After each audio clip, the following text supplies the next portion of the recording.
Hi സുഹൃത്തുക്കളെ, രാഹുൽ മാങ്കൂട്ടത്തിനെതിരെ ആരോപണം ഉന്നയിച്ച് രംഗത്ത് വന്ന യുവനടി റിനിക്കെതിരെ രാഹുൽ മാങ്കൂട്ടം കോടതിയിലേക്ക് ഞാനിവിടെ ഒരു പോസ്റ്റ് കണ്ടു. അതിൽ എത്രത്തോളം സത്യമുണ്ട് എന്നെനിക്കറിയത്തില്ല. ഞാൻ ഒന്ന് രണ്ട് പോസ്റ്റ് ഞാൻ ഇതുപോലെ കണ്ടിട്ടുണ്ടായിരുന്നു. ഞാനതൊരു പോസ്റ്റ് ഒരു പോസ്റ്റ് ഞാൻ ഇവിടെ വെക്കാം. അതിൽ കൊടുത്തേക്കുന്നത് എന്താണെന്ന് വെച്ച് കഴിഞ്ഞാൽ, ബാക്കിയെന്ന് വെച്ച് കഴിഞ്ഞാൽ റിനി കുറച്ച് വെള്ളം കുടിച്ചുകൊണ്ടിരിക്കുകയാണ്.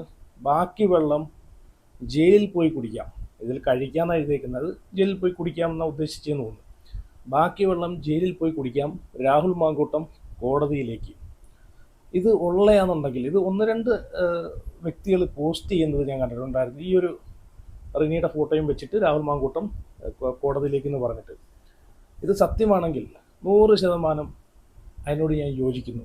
കാരണം ഈ ഒരു ആരോപണം ഉന്നയിച്ച് രാഹുൽ മാങ്കൂട്ടത്തിനെ ഇതിലേക്ക് തള്ളിവിട്ട ഈ ഒരു കള്ള ആരോപണം, കള്ളപ്പരാതികളും കള്ള ആരോപണങ്ങളും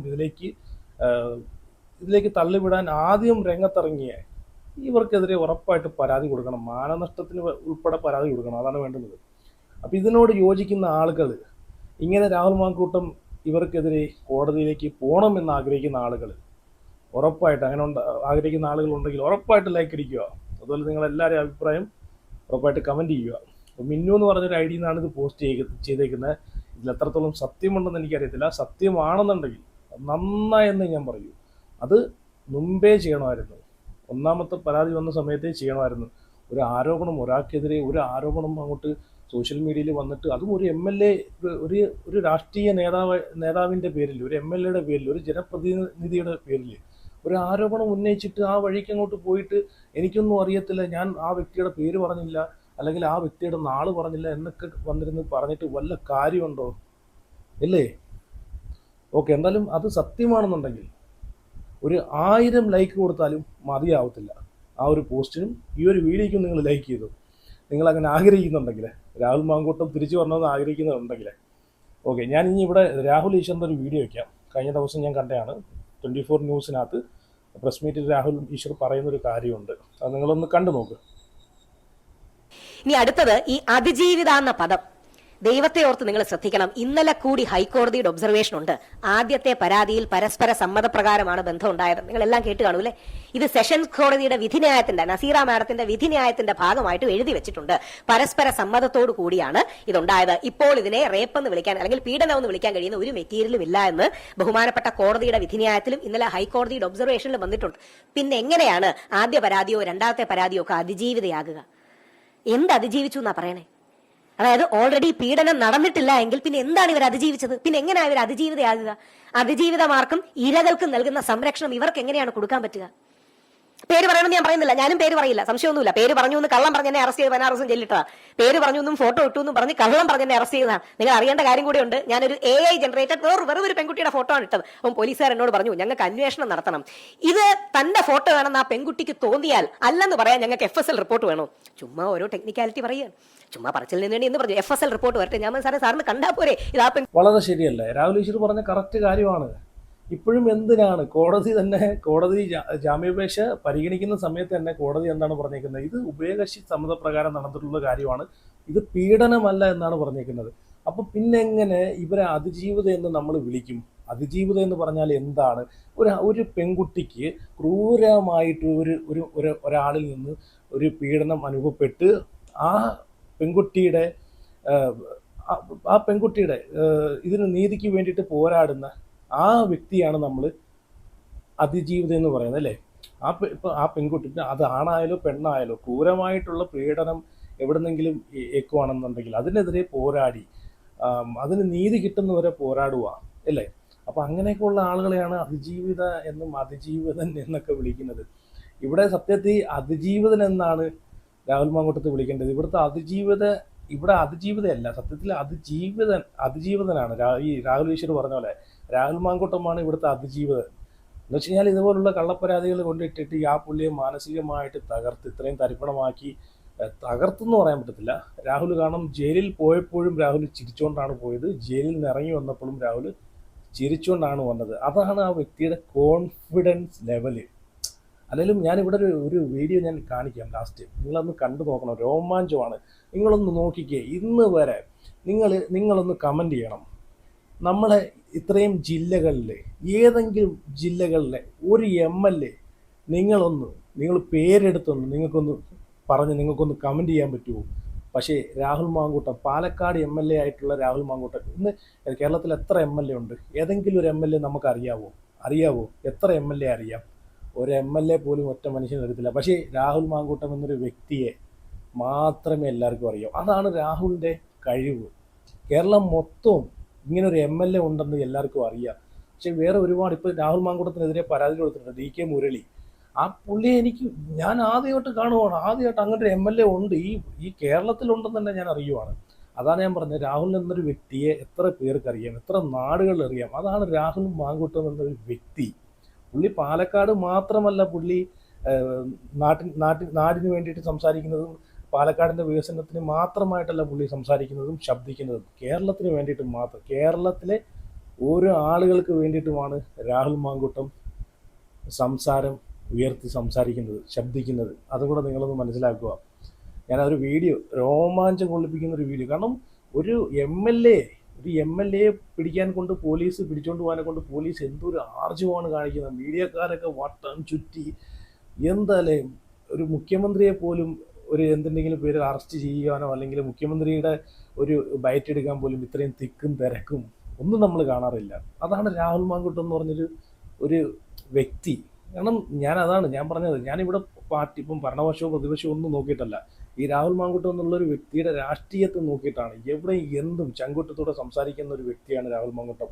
അതിന് ഈ പറഞ്ഞിട്ടുള്ള സംഘപരിവാറിനെതിരെയായാലും എന്തിന് അനീതിക്കെതിരെയായാലും ശക്തമായിട്ട് പ്രതിഷേധിക്കുന്ന ഒരു വ്യക്തിയാണ് രാഹുൽ മാങ്കൂട്ടം. അതുകൊണ്ടാണ് ഞാൻ ഈ രാഹുൽ മാങ്കൂട്ടത്തിനെ ഇത്രയും ഞാൻ സപ്പോർട്ട് ചെയ്യുന്നത് തന്നെ. എനിക്ക് ഇഷ്ടപ്പെട്ടൊരു രാഷ്ട്രീയ നേതാവ് തന്നെയാണ് രാഹുൽ മാങ്കൂട്ടം.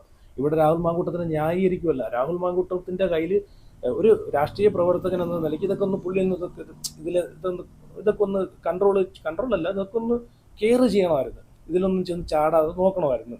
ഇപ്പോൾ ഉഭയകക്ഷി സമ്മതപ്രകാരം ആണെങ്കിലും അല്ലെങ്കിലും ഒന്ന് പുള്ളി ഒരു രാഷ്ട്രീയ നേതാവാണ്. അപ്പം ഓക്കെ, അതിൽ നിന്നൊക്കെ ഒന്ന് കെയർ ചെയ്യണമായിരുന്നു, അത് വേറെ ആരും. പക്ഷേ ഇവിടെ രാഹുൽ മാത്രമല്ല കുറ്റക്കാരൻ എന്ന് കൂടെ മനസ്സിലാക്കുക. ഇത് ഉഭയകക്ഷി സമ്മതപ്രകാരം നടന്നിട്ടുള്ള കാര്യമാണ്. ഇനിയിപ്പം ഒരു രാഷ്ട്രീയ നേതാവാണ് അല്ലെങ്കിൽ വേറെ എന്തെങ്കിലും ഒരു സെലിബ്രിറ്റിയാണ് എന്ന് പറഞ്ഞിട്ട് ഇതൊന്നും ഇങ്ങനെയുള്ള ബന്ധങ്ങളൊന്നും ഉഭയകക്ഷി സമ്മതപ്രകാരമുള്ളൊരു ബന്ധങ്ങളൊന്നും പാടില്ല എന്നൊന്നും എവിടെയും പറഞ്ഞിട്ടൊന്നുമില്ലല്ലോ. കോടതി തന്നെ അത് പറഞ്ഞിട്ടുള്ള കാര്യമാണല്ലോ. ഇനി രാഹുൽ മാങ്കൂട്ടം ഒരു രാഷ്ട്രീയക്കാരനായതുകൊണ്ട് പുള്ളിക്ക് സിഗരറ്റ് വലിക്കാൻ പാടില്ല, പുള്ളിക്ക് കള്ളു കുടിക്കാൻ പാടില്ല, അല്ലെങ്കിൽ പുള്ളിക്ക് നിയമപരമായിട്ടുള്ള കാര്യങ്ങളൊന്നും ചെയ്യാൻ പാടില്ല എന്നൊന്നുമില്ലല്ലോ. ഇപ്പോൾ പുള്ളി ഇവിടെ തെറ്റ് ചെയ്തിട്ടില്ല എന്ന് 100% എനിക്ക് ഉറപ്പുള്ളതുകൊണ്ടാണ് ഞാൻ രാഹുലിനെ പിന്തുണയ്ക്കുന്നത്. ഓക്കെ, ഇനി ഞാനിവിടെ ഞാൻ കഴിഞ്ഞ ദിവസം ഒരു അഡ്വക്കേറ്റിൻ്റെ വീഡിയോയിൽ ഞാൻ ഉൾപ്പെടുത്തിയിട്ടുണ്ടായിരുന്നു. ആ അഡ്വക്കേറ്റിൻ്റെ പേര് കഴിഞ്ഞ വീഡിയോ ഞാൻ മറന്നു, ഫിറോസ് എന്നാണ്. പുള്ളിയുടെ ഒരു വീഡിയോ ഞാൻ ഇവിടെ വയ്ക്കാം. കറക്റ്റ് പോയിൻ്റാണ് പുള്ളി പറയുന്നത്, നിങ്ങളൊന്ന് കേട്ട് നോക്കിയത്. നമസ്കാരം. രാഹുൽ മാങ്കൂട്ടത്തിൽ MLA ഗ്ലോറിഫൈ ചെയ്യുക എന്നൊരു ഉദ്ദേശത്തോടു കൂടി അല്ല ഞാൻ ഈ വീഡിയോ ചെയ്യുന്നത്. തുടക്കത്തിലെ പറയുന്നു, 3-ാം പീഡന പരാതിയിൽ രാഹുൽ മാങ്കൂട്ടത്തിൽ MLAക്ക് ജാമ്യം കിട്ടിയതിന്റെ വിധിപ്പകർപ്പാണിത്. ഇത് പൂർണ്ണമായി വായിക്കുമ്പോൾ ഒരു ജാമ്യാപേക്ഷയുടെ വിധിപ്പകർപ്പായിട്ടല്ല തോന്നുന്നത്. ഓരോ കാര്യവും ഇഴകീറി പരിശോധിച്ചിരിക്കുന്നു.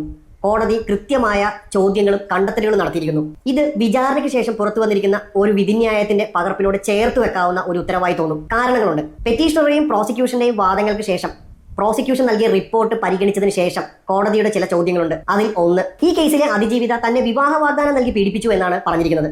എന്നാൽ അതിജീവിത വിവാഹിതയാണെന്നും അതിജീവിത ഏതെങ്കിലും തരത്തിൽ ആ വിവാഹബന്ധം വേർപെടുത്തുന്നതിന് വേണ്ടിയുള്ള നടപടിക്രമങ്ങൾ നിയമപരമായി ചെയ്തിട്ടില്ല എന്നും കോടതി തുടക്കത്തിലെ ചൂണ്ടിക്കാണിക്കുന്നു. അതുപോലെ അതിജീവിത ഈ കേസിലെ പ്രതിയെ ഒരു പ്രൈവറ്റ് ഇന്ററാക്ഷന് വേണ്ടിയാണ് കാണുന്നതെന്നും അത്തരത്തിൽ കാണുന്നതിന് മുമ്പ് സോഷ്യൽ മീഡിയ വഴിയല്ലാതെ ഒരിക്കൽ പോലും ഇവർ തമ്മിൽ കോൺടാക്ട് ചെയ്തിട്ടുണ്ടായിരുന്നില്ല എന്നതും, അതുപോലെ പീഡനത്തിന് ശേഷം നടന്ന ചില സാമ്പത്തിക ഇടപാടുകളും ഫ്ളാറ്റ് വാങ്ങുന്നതിന് വേണ്ടി നടത്തിയ ചില തീരുമാനങ്ങളും പിന്നീട് സാമ്പത്തികമായ ചില പരാധീനതകൾ കൊണ്ട് അതിജീവിത തന്നെ അതിൽ നിന്നും പിന്മാറിയതും കോടതി ഈ ഉത്തരവിൽ വ്യക്തമായി പറഞ്ഞിട്ടുണ്ട്. ഇനി അറസ്റ്റിലേക്ക് വരാം.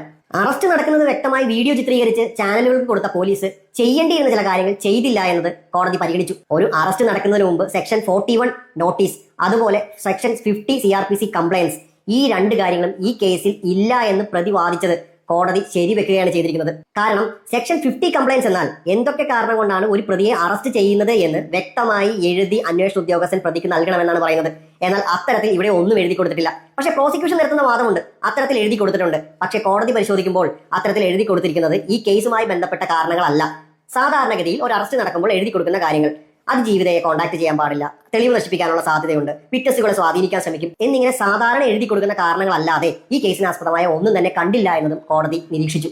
ഇതെല്ലാം പരിഗണിച്ച് സെക്ഷൻ 50 കംപ്ലയൻസ് ഈ കേസിൽ പോലീസുകാർ നടത്തിയിട്ടില്ല എന്നതും കോടതിക്ക് എഴുതി വെക്കേണ്ടതായി വന്നു. അതായത് അറസ്റ്റ് ചെയ്യുന്ന വീഡിയോ ഷൂട്ട് ചെയ്ത് മാധ്യമങ്ങൾക്ക് നൽകിയ പോലീസ് അറസ്റ്റിന്റെ കാരണങ്ങൾ എഴുതി പ്രതിക്ക് കൊടുത്തില്ല എന്നതും കോടതി വളരെ വ്യക്തമായി ഈ ഉത്തരവിൽ പറഞ്ഞിട്ടുണ്ട്. കേട്ടല്ലോ, നല്ല വിശദമായിട്ട് പോയിന്റ് ആയിട്ടാണ് പുള്ളി ഓരോ കാര്യങ്ങൾ പറഞ്ഞിരുന്നത്. ഇവിടുത്തെ ഈ പരാതിക്കാർ ഈ പ്രോസിക്യൂഷൻ്റെ ഭാഗത്തു നിന്നുണ്ടായിട്ടുള്ള വീഴ്ചകളാണ് ഇവിടെ ചൂണ്ടിക്കാണിക്കുന്നത്. പ്രോസിക്യൂഷൻ്റെ ഭാഗത്തു നിന്നുള്ള വീഴ്ചകളും ഈ പറഞ്ഞിട്ടുള്ള പോലീസിൻ്റെ ഭാഗത്തു നിന്നുള്ള വീഴ്ചകളൊക്കെയാണ് ഇവിടെ നല്ല രീതിയിൽ ഈ അഡ്വക്കേറ്റ് ചൂണ്ടിക്കാണിക്കുന്നത്. എന്തായാലും നിങ്ങളെല്ലാവരും നിങ്ങളുടെ അഭിപ്രായങ്ങളൊക്കെ ഉറപ്പായിട്ട് കമൻറ്റ് ചെയ്യണേ. രാഹുൽ തിരിച്ചു വരണം, പാലക്കാടിൻ്റെ മണ്ണിലേക്ക് തിരിച്ചു വരണമെന്ന് ആഗ്രഹിക്കുന്ന ആളുകളെല്ലാം നിങ്ങളുടെ വീഡിയോ ലൈക്ക് ചെയ്യുക. അതുപോലെ എല്ലാവരും വീഡിയോ കാണുന്ന എല്ലാവരും ചാനൽ കൂടെ ഒന്ന് സബ്സ്ക്രൈബ് ചെയ്യുക. ഇനി ഞാൻ ആദ്യം പറഞ്ഞ മാങ്കൂട്ടത്തിനെ പോലീസ് അറസ്റ്റ് ചെയ്തുകൊണ്ട് പോകുന്ന വീഡിയോ ഉണ്ടല്ലോ, ആ ഒരു വീഡിയോ ഇവിടെ ഞാൻ വെക്കാം. നിങ്ങളൊന്ന് കണ്ടു നോക്കിയേ. പോലീസും അതുപോലെ മാധ്യമങ്ങളും എന്തോ ഒരു ബഹളമാണ് ഒരു MLA അറസ്റ്റ് ചെയ്തുകൊണ്ട് പോകാൻ കാണിക്കുന്ന ആ ഒരു ഇതുണ്ടല്ലോ. എന്നുവെച്ചാൽ അത്രയ്ക്കും രാഹുൽ മാങ്കൂട്ടം ജനങ്ങളുടെ മനസ്സിലേക്ക് ഇറങ്ങിക്കഴിഞ്ഞു. അത്രയ്ക്കും രാഹുൽ മാങ്കൂട്ടത്തിനെ അറസ്റ്റ് ചെയ്ത് കഴിഞ്ഞാൽ അത്രയ്ക്കും ഇമ്പാക്റ്റ് ഉണ്ടാവും എന്ന് നല്ല ബോധ്യമുള്ളതുകൊണ്ടാണ് ഈ പറഞ്ഞിട്ടുള്ള പോലീസ് ആയിക്കോട്ടെ മാധ്യമങ്ങളൊക്കെ ആയിട്ട് ഇത്രയും ഇത് കാണിക്കുന്നത്, അവിടെ ഇത്രയും ലഹള കാണിക്കുന്നത്. ഇടിയ ഏതെങ്കിലും ഒരു MLA അറസ്റ്റ് ചെയ്തുകൊണ്ട് പോകുകയാണെന്നുണ്ടെങ്കിൽ ഇത്രയും ബഹളം നിങ്ങൾ എവിടെയെങ്കിലും കണ്ടിട്ടുണ്ടോ? ഇത് സെക്രട്ടേറിയറ്റിൽ നടന്നൊരു സമരത്തിൻ്റെ ഭാഗമായിട്ടാണ് രാഹുൽ മാങ്കൂട്ടത്തിനെ അറസ്റ്റ് ചെയ്തുകൊണ്ട് പോകുന്നത്. നിങ്ങൾ ആ വീഡിയോ ഒന്ന് കണ്ടു നോക്കിയേ.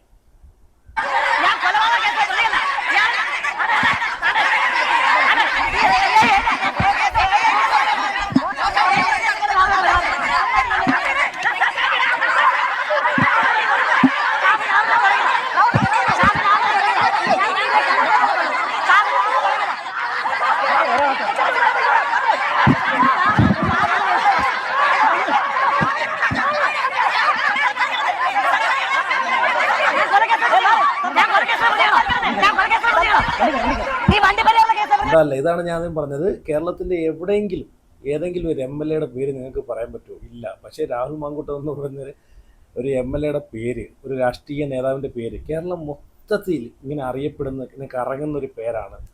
അതാണ് രാഹുൽ എന്നൊരു രാഷ്ട്രീയ നേതാവിൻ്റെ കഴിവെന്ന് വേണമെങ്കിൽ പറയാം. എന്തായാലും നിങ്ങളെല്ലാവരും അഭിപ്രായം കമൻറ്റ് ചെയ്യുക.